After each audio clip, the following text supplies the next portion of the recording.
So guys, আপনারা যদি সিলেটের প্রাকৃতিক সৌন্দর্য দেখতে চান তাহলে কিন্তু চার দেওয়ালের ভিতরে শহরে থাকলে কিছুই দেখতে পারবেন না। তার জন্য কিন্তু যেতে হবে আপনাদের প্রাকৃতিক সৌন্দর্য দেখার জন্য বিভিন্ন স্পটে। আর হ্যাঁ গাইস, সিলেট মানে কিন্তু একটা ব্র্যান্ড। এখানে কিন্তু বিভিন্ন ধরনের জিনিস দেখার আছে, যেখানে কিন্তু সারা বাংলাদেশের সব জায়গা থেকে মানুষ সিলেটের সৌন্দর্য দেখার জন্য চলে আসে। আসসালামু আলাইকুম গাইস, আশা করি সকলে ভালো আছেন। আলহামদুলিল্লাহ, আপনাদের দোয়া ও ভালোবাসায় কিন্তু আমি অনেকটাই ভালো আছি। আমি কিন্তু সিলেটে জাফলং এর উদ্দেশ্যে রওনা দিয়ে দিলাম। আর হ্যাঁ, এই যে পাহাড়গুলো দেখতে পাচ্ছেন, এগুলো সব কিন্তু ইন্ডিয়ার পাহাড়। আর গাইস, এই পাহাড়গুলোতে কিন্তু ইন্ডিয়ার বিভিন্ন ধরনের ক্ষুদ্র নিগোষ্ঠীর মানুষগুলো বসবাস করে থাকে। এখানে কিন্তু তারা পাহাড়ের উপরে বিভিন্ন একটা শহরের মতো করে গড়ে তুলেছে। আর হ্যাঁ গাইস, সিলেটের এই জাফলং এর মেন সৌন্দর্যের জায়গাটাই কিন্তু হচ্ছে জিরো পয়েন্ট। আর সেখানে যাওয়ার জন্য কিন্তু আমি সিঁড়ি দিয়ে নিচের দিক নেমে নিলাম। আর এই সিলেটের জাফলং জায়গাটা এত পরিমাণ একটা ভাইরাল জায়গা, এত পরিমাণ সৌন্দর্যময় একটা জায়গা, যেখানে কিন্তু বাংলাদেশের বিভিন্ন জায়গা থেকে মানুষ এখানে ঘুরতে চলে আসে। আর তার জন্যই কিন্তু আমরা 2-3 জন বন্ধু বান্ধব মিলে জাফলং এ ঘোরার জন্য রওনা দিয়ে দিলাম। এখন কিন্তু আমরা সিঁড়ি দিয়ে নামতাছি। আর গাইস, জাফলং এ কোন জায়গায় কি আছে, কতটুক সৌন্দর্য, কোন জায়গায় গেলে আপনারা দেখতে পাবেন, সবকিছু কিন্তু আমার এই ভিডিওর মাধ্যমে সবকিছু দেখতে পারবেন। তাই কিন্তু ভিডিওটা সম্পূর্ণ দেখবেন, কেউ টেনে টেনে দেখবেন না। আর হ্যাঁ গাইস, এই জাফলং এ কিন্তু শুধু পাথর আর পাথর। আর এই পাথরের উপরে কিন্তু মানুষ বিভিন্ন ধরনের গেট আপে স্টাইলের ছবি তুলতেছে, দেখতেই পাচ্ছেন আপনারা সকলে। আর হ্যাঁ গাইস, আমি একটা কথা কিন্তু বলে দিতে পারি, সিলেটে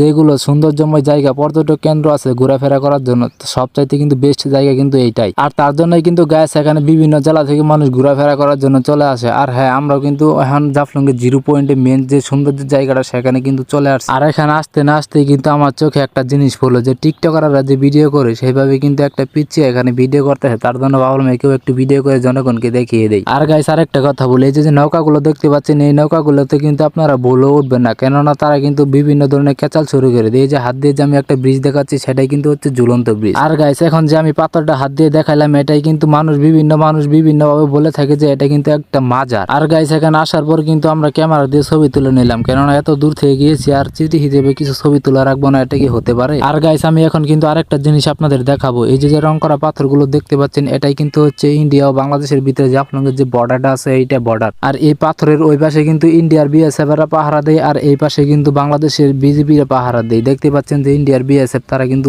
গুলি নিয়ে অনেকটাই দাঁড়িয়ে রয়েছে। আর গাইস, সম্পূর্ণ জায়গা ঘোরাফেরা করার পর কিন্তু আমরা গোসল করতে চলে আসলাম। আর গোসল করে কিন্তু অনেকটাই মজা পেয়েছি। সো গাইস, এরপরে কিন্তু আরেকটা ভিডিও আপলোড দিব আমি সিলেটের সাদা পাথর নিয়ে। আর সেই ভিডিওটা কিন্তু অবশ্যই আপনারা আমার চ্যানেলেই পাবেন। তার জন্য অবশ্যই চ্যানেলটাকে সাবস্ক্রাইব করে দিবেন, আর পেজে দেখলে ফলো করে দিবেন।